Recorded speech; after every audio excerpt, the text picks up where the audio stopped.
NBA here on 2K Sports. Friday Hoops Fest coming up next. Hello and welcome everyone to another exciting edition of the NBA on 2K Sports. Joined in the booth with Clark Kellogg and Steve Kerr. This is Kevin Harlan.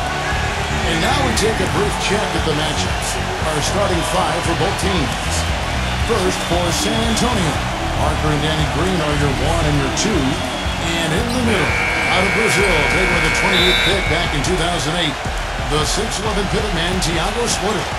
Then there's Kawhi Leonard, and it's Duncan in at the 4 slot. And for Miami, Chalmers and D-Wade are the Dogs. And playing at the 5, the always versatile 6'11" star big man, able to score inside and out, Chris Bosh. And it's LeBron James, and it's Haslam in at the 4 spot. Only 3 teams in the entire Eastern Conference had a better than 500 record against the West, and no surprise the Heat were one of those 3, and they were dominant against Western Conference opponents all year long. I love when he takes the ball inside. That's when he seems to really get on a roll. Parker kicks to Duncan. Right side, Green. Foul call that time on the way up. That'll give him 2 chances at the free throw line here.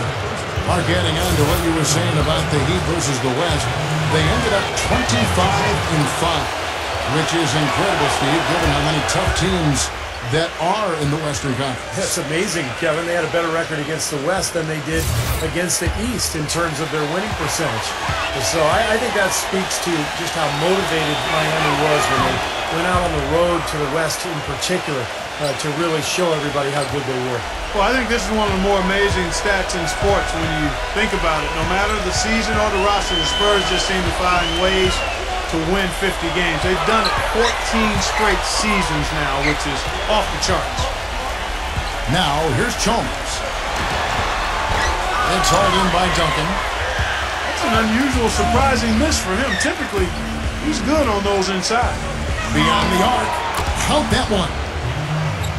Green's got 5 now. And Clark, as you said, the Spurs last season hitting 50 wins for the 14th consecutive season. By the way, that's an NBA record. Second closest were the Lakers with 12 straight, Steve, from 79 to 91. Yeah, 58 wins last season for San Antonio. Greg Popovich calls it corporate knowledge, just the consistency that comes with the experience of the group.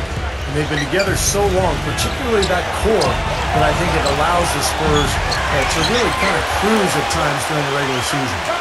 Now Leonard, after the missed 3 from Green. Parker kicks to Leonard. Back to Parker. Second shot opportunity. Offensive rebound. Tough break there, shot after shot. They couldn't get anything to fall. Splitter passes to Duncan.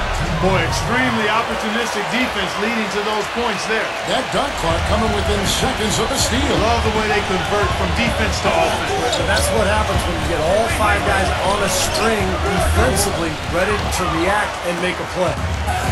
One of the holy grails, if you will, for statistical achievement is to put a quadruple double on the books. Duncan came close in the 2003 finals, but he also came fairly close to it last year as well. 31, 18 rebounds, 6 assists, and 5 blocks. And Miami calls their first time out of the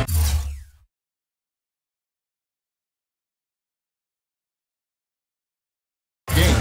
You know, Steve, you talked about big games for Duncan last season. Don't forget the game against Utah with 21 rebounds, 22 points, 6 blocks. He was incredible. Yeah, he's the first player 35 or older to post a 20-20 in 5 games since 2001, when, ironically enough, his old teammate David Robinson reached that mark.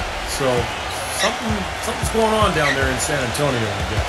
And here is LeBron after the 3-pointer from Green. And it's blocked by Leonard. And a fence break now for the Spurs. And he finishes it off with a one-handed jam.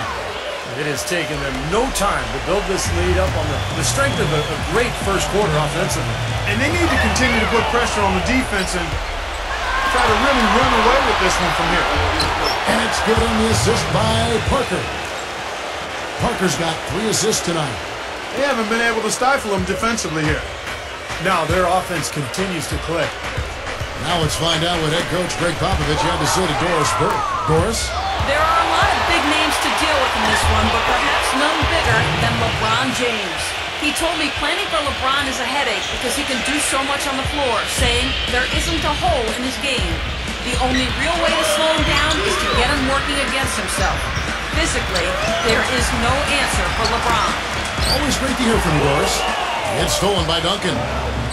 In transition, here comes San Antonio. And out of bounds as the Heat gain possession. A temporary lapse of focus from him on that turnover. It's embarrassing, but on occasion it does happen. And the Spurs with some changes. Matt Bonner, he's checked in for Split. DL comes in for Tim Duncan. And Ginobili in for Daniel Green. Now here's LeBron. Gets it to go. It's kind of his strong suit, the ability to find his way through the defense and finish at the rim. Tries to save it. Stolen by Wade. And out of bounds as the Spurs gain possession. Bellinelli, he's checked in for Kawhi Leonard.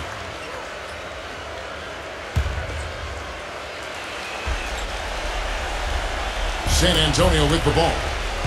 They're on a 19-4 run. The Spurs have always been very mindful of resting key players during the regular season. Some of it has to do with age of their players. Some of it is regarding talent because they knew they were a playoff team most years. And if you look at the research, there is something to be said for not playing guys when they're fatigued because injuries are more likely if you play tired. Spurs leading by 13. And the pass to Parker. And a foul on the shot. He'll go to the stripe for two. That's on Dwayne Wade.